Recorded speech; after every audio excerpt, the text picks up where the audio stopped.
السلام علیکم ورحمۃ اللہ نحمده ونصلی علی رسوله الکریم اما بعد فاعوذ باللہ من الشیطان الرجیم بسم اللہ الرحمن الرحیم قد افلح من تزکا وذکر اسم ربه فصلی. بے شک مراد کو پہنچا جو ستھرا ہوا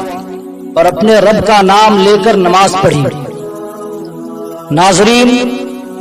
آج عید کا دن ہے. اللہ تبارک و تعالی نے اپنے فضل و کرم اور اپنے پیارے حبیب صلی اللہ تعالی علیہ وسلم کے صدقہ و فضل رمضان شریف جیسا رحمت و مغفرت والا مہینہ امت محبوب صلی اللہ تعالی علیہ وسلم کو عطا فرمایا. جس مسلمان نے اپنے رب تبارک و تعالی کے لیے رمضان شریف کے روزے رکھے اور اپنے آقا صلی اللہ تعالی علیہ وسلم کی سنت جان کر نیند کو قربان کر کے سحری کیا اور روزہ رکھا اور فجر کی نماز جماعت کے ساتھ ادا کی اور تمام نمازوں کو بجماعت ادا کرتا رہا اور افطار کے وقت دعا میں مشغول رہا، پھر افطار کیا اور مغرب کی نماز جماعت کے ساتھ ادا کیا اور عشاء و تراویح کی نماز جماعت کے ساتھ ادا کرتا رہا، تو جن خوش نصیب مسلمانوں نے ادب و احترام کے ساتھ رمضان شریف کا مہینہ مکمل کیا تو اللہ تبارک و تعالی ان سے راضی ہو گیا اور عید سعید کا انعام ان کو عطا فرمایا. محترم ناظرین، اسی لیے ہمارے سرکار امت کے غمخوار مصطفیٰ کریم صلی اللہ تعالی علیہ وسلم نے عید کی رات کو لیلۃ الجائزہ فرمایا ہے، جس کا مطلب ہے عید کی رات انعام و اکرام پانے کی رات ہے اور عید کا دن مغفرت و بخشش پانے کا دن ہے. جیسا کہ الترغیب و ترہیب میں حضرت عبداللہ ابن عباس رضی اللہ تعالی عنہما سے ایک طویل حدیث روایت ہے، جس کا خلاصہ یہ ہے کہ ہمارے حضور شافع یوم النشور صلی اللہ تعالی علیہ وسلم نے فرمایا کہ اللہ تبارک و تعالی آج کے روز یعنی عید کے دن عام اعلان فرماتا ہے، اے میرے بندو، جو سوال کرنا ہے کرو، میں اس کو پورا کروں گا. میری عزت و جلال کی قسم، آج یعنی عید کے دن اپنی آخرت کے بارے میں جو مجھ سے سوال کرو گے وہ میں پورا کروں گا، اور جو کچھ دنیا کی بھلائی مانگو گے میں تم کو دوں گا. میری عزت کی قسم، جب تک تم میرے حکم پر عمل کرتے رہو گے میں تمہاری خطاؤں اور لغزشوں پر پردہ ڈالتا رہوں گا. میری عزت و جلال کی قسم، میں تمہیں ظالموں کے ساتھ رسوا نہ کروں گا، اور تم اس حال میں نماز عید سے فارغ ہو کر اپنے گھروں کی طرف لوٹ کر آؤ گے کہ مغفرت و بخشش پا چکے ہوگے اور تم نے اللہ تبارک و تعالی کو راضی کیا اور اللہ تبارک و تعالی تم سے راضی ہو گیا. ناظرین اکرام، عید کا دن کس کے لیے ہے؟ اس حدیث مبارکہ سے صاف طور پر معلوم ہوا کہ اللہ تبارک و تعالی جس مسلمان بندہ سے راضی ہو گیا ہے اس خوش نصیب مسلمان کے لیے آج کا دن عید کا دن ہے. اگر ہم نے اپنے ظاہر کو صاف کر لیا اور باطن گندا ہے، اگر ہم نے غسل کر کے جسم کو پاک کر لیا ہے اور قلب میں بغض و حسد، غیبت و تہمت، بھائی سے بھائی کی نفرت، ماں باپ کی نافرمانی کی نحوست، نماز و روزہ، حج و زکوٰۃ ادا نہ کرنے کی معصیت، حرام روزی حاصل کرنا اور جھوٹ بولنے کی لعنت، تکبر و گھمنڈ جیسے شیطانی عادت موجود ہیں، تو یقیناً ہماری روح بھی گندی ہے اور ہمارے دل بھی ناپاک ہے. تو سوچو اور غور کرو کہ چمکدار کپڑا پہننے سے کیا حاصل ہوگا جب تک ہمارے دل چمکدار اور صاف و شفاف نہ ہو جائے. افسوس صد افسوس آج کے مسلمانوں کی تمام توجہ جسم و کپڑے اور مکان پر ہے کہ آج عید کا دن ہے، سب صاف اور ستھرے اور چمک دمک والے ہونا چاہیے، یعنی ہماری نظر صرف ظاہر پر ہے جس کی کوئی قیمت نہیں ہے۔ اللہ تبارک و تعالی باطن یعنی روح و قلب کی پاکیزگی کو دیکھتا ہے، اور اللہ تبارک و تعالی کی بارگاہ میں اسی کی قدر و قیمت ہے۔ کاش ہم مسلمان اپنے باطن کی طرف نظر کر لیں، یعنی روح و قلب کو پاکیزہ اور صاف ستھرا بنا لیں، چونکہ اللہ تبارک و تعالی کا فرمان ہے قرآن مجید کے اندر، قد افلح من تزکا وذکر اسم ربہ فصلی، جس کا مطلب ہے بے شک مراد کو پہنچا جنہوں نے پاکی حاصل کی اور اپنے رب کا نام لے کر نماز پڑھی، یعنی وہ مسلمان کامیاب ہے جس نے تزکیہ نفس کیا، یعنی اپنے دل کو پاکیزہ کیا اور اللہ تبارک و تعالی کا ذکر کیا اور نمازیں پڑھی۔ گویا رب تبارک و تعالی کی جانب سے مسلمانوں کو کامیابی کا راز سمجھا جا رہا ہے کہ وہی لوگ کامیاب ہیں جنہوں نے اپنے دل کو پاک و صاف کیا، اور دل کی پاکی حاصل کرنے کے لیے ضروری ہے کہ اللہ تبارک و تعالی کا ذکر کیا جائے اور پانچوں وقت کی نمازوں کو پابندی کے ساتھ ادا کیا جائے۔ ناظرین، چونکہ نماز وہ مقبول عبادت ہے جس کے بغیر قلب کی پاکی حاصل ہی نہیں ہو سکتی، جس مسلمان کا قلب تمام معصیتوں اور گناہوں کے دھوؤں سے پاک و صاف ہو گیا، وہی دل زندہ و تندرست ہو کر سیدھا کہلاتا ہے، اور جس کا دل سیدھا ہے اس کے جسم کے تمام اعضاء سیدھے رہیں گے، جسم کا کوئی حصہ حرام و گناہ کی طرف نہیں بڑھ سکتا، اس لیے کہ دل سیدھا ہے۔ اور اگر جسم کے اعضاء سے گناہ سرزد ہونے لگیں، یعنی آنکھ، کان، ناک، زبان، ہاتھ، پاؤں گناہ و حرام کا ارتکاب کر رہے ہیں، تو گویا دل ٹیڑھا ہو گیا ہے، اس لیے کہ دل کو سیدھا رکھنے کی احادیث طیبہ میں سخت تاکیدیں وارد ہوئی ہے۔ دل کے بگاڑ اور اس کے ٹیڑھے پن کے علاج کے لیے کثرت سے توبہ و استغفار کرنا چاہیے، اور اپنے رب تبارک و تعالی کے ذکر اور ہمارے پیارے نبی معراج کے دلہا مصطفیٰ جان رحمت صلی اللہ تعالی علیہ وسلم کی محبت و عشق میں ڈوب کر پانچوں وقت کی نمازیں پابندی کے ساتھ ادا کرنے سے دل پاک و صاف اور زندہ ہو کر سیدھا اور درست ہو جائے گا۔ بہرحال ہماری گفتگو اور بیان کا مقصد یہ ہے کہ صرف ظاہری جسم کو بنا اور سنوار لینے اور آج عید کے دن چمکدار کپڑا پہن لینے سے اللہ تبارک و تعالی سے مسرت و شادمانی کی نعمت و دولت اور عید کی عیدی یعنی انعام و اکرام نصیب نہیں ہوگا۔ لہذا ہم پر لازم ہے کہ اپنے گناہوں سے توبہ و استغفار کرتے رہیں، اور رمضان شریف میں جو ہماری عبادت تھی کہ نماز جماعت کے ساتھ پڑھتے تھے، خوب تلاوت قرآن مجید کرتے تھے، کثرت سے کلمہ ورد کرتے تھے اور رو رو کر دعائیں مانگتے تھے، یہ ہماری عادتیں باقی رہیں تو یقیناً اللہ تبارک و تعالی تمام سال کے تمام دنوں کو ہمارے لیے عید کا دن بنا دے گا۔ محترم ناظرین، حضرت انس رضی اللہ تعالی عنہ بیان فرماتے ہیں کہ ایک مرتبہ عید کے دن محبوب خدا مصطفیٰ جان رحمت صلی اللہ تعالی علیہ وسلم نماز عید کے لیے کاشانہ اقدس سے باہر تشریف لائے۔ راستے میں چند بچے کھیل رہے تھے، ان میں ایک بچہ غمزدہ اور پریشان راستے کی طرف الگ تھلگ کھڑا تھا۔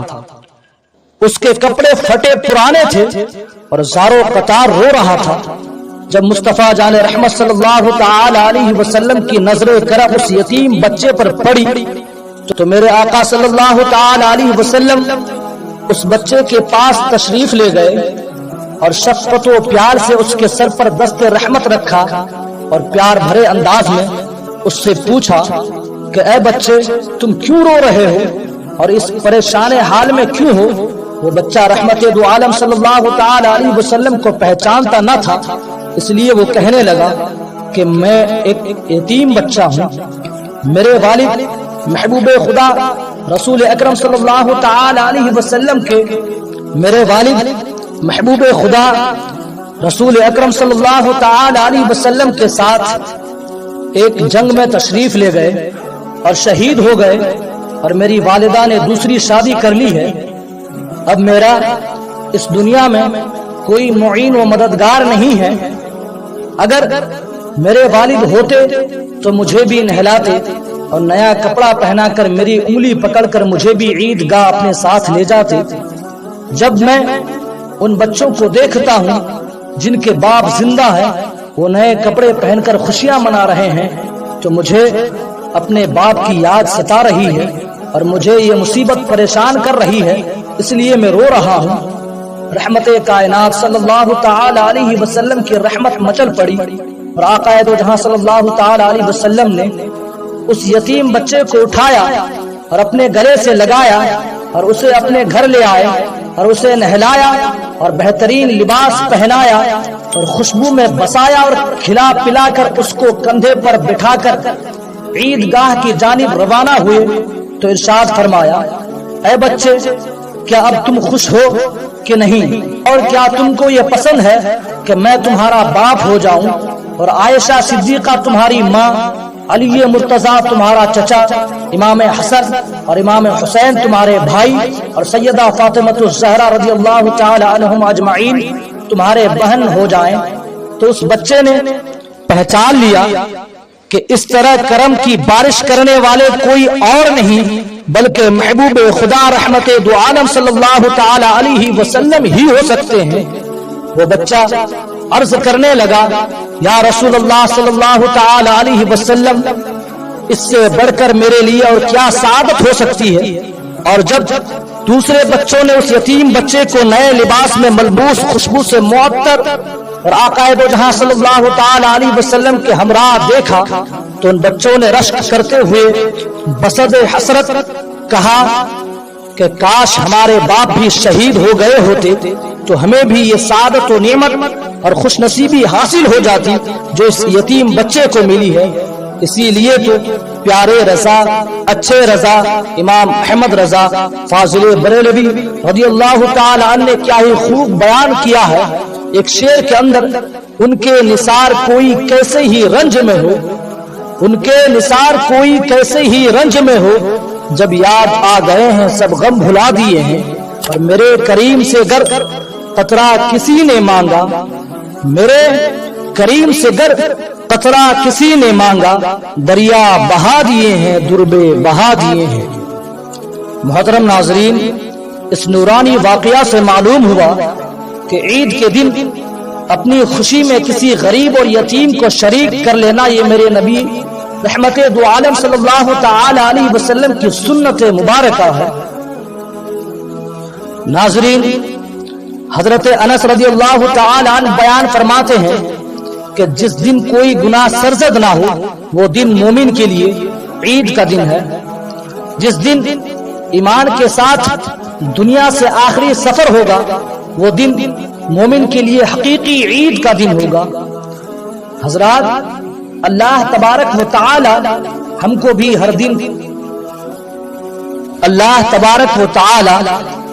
بھی ہر دن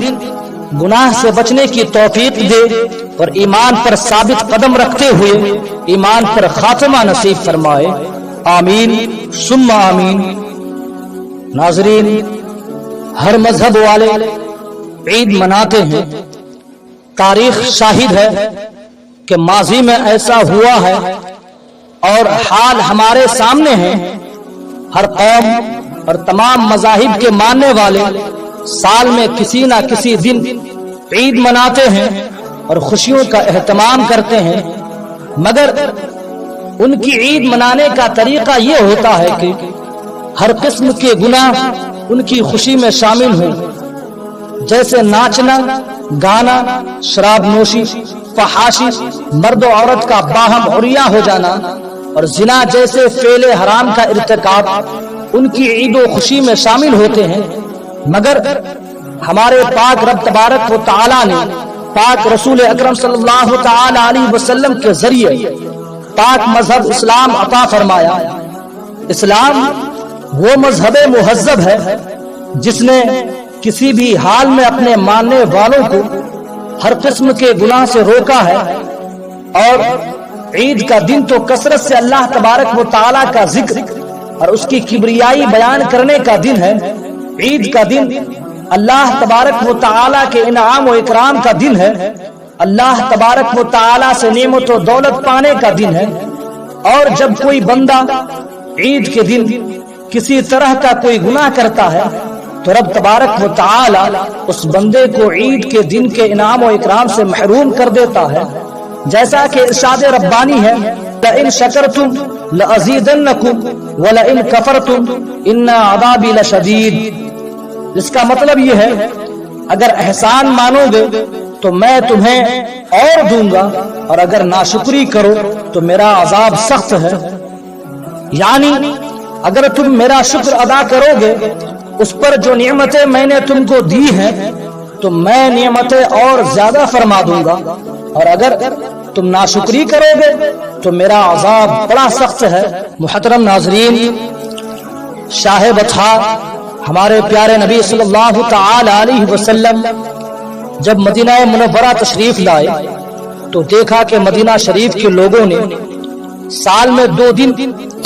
ایسے مقرر کر رکھے ہیں جن کو وہ کھیل کود لہو لعب میں گزار دیتے ہیں، تو ہمارے سرکار مدینے کے تاجدار صلی اللہ تعالی علیہ وسلم نے فرمایا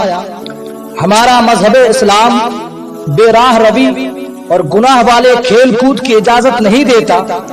اسلام قلب میں روحانیت اور طبیعت میں شرافت و نیکی بیدار کرنے کی دعوت دیتا ہے، اور آقا دو جہاں صلی اللہ تعالی علیہ وسلم نے ان جاہلیت کے تہواروں کے بدلے 2 عیدیں مقرر کی، ایک عید الفطر اور دوسری عید قربان، اور آپ صلی اللہ تعالی علیہ وسلم نے حکم دیا کہ مسلمانوں پر لازم ہے کہ عید کے دن گناہوں سے بچیں اور رب تبارک و تعالی کا ذکر کثرت سے کریں، اور پھر آپ صلی اللہ تعالی علیہ وسلم نے خود بلند آواز سے اللہ تبارک و تعالی کی کبریائی کا اعلان کیا اور حمد و ثنا بیان فرمائی۔ محترم ناظرین، عید کے دن یہ تکبیر کہے اللہ اکبر اللہ اکبر لا الہ الا اللہ واللہ اکبر اللہ اکبر وللہ الحمد۔ عید کے دن ہر مسلمان تکبیر کہے، یعنی اپنے خالق و مالک رب تبارک و تعالی کی کبریائی و بزرگی بیان کرے، اور اپنے رب تبارک و تعالی کے حضور رکوع کرے اور سجدہ یعنی نماز ادا کرے۔ ہمارے آقا صلی اللہ تعالی علیہ وسلم اس تکبیر و نماز کے ذریعے اپنے غلاموں یعنی مسلمانوں کو یہ بتانا اور سمجھانا چاہتے ہیں کہ ہماری حقیقی عید اللہ تبارک و تعالی کی ذکر و بندگی سے ہوتی ہے۔ گویا ہم مومنوں کی عید صحیح معنوں میں اس وقت ہوتی ہے جب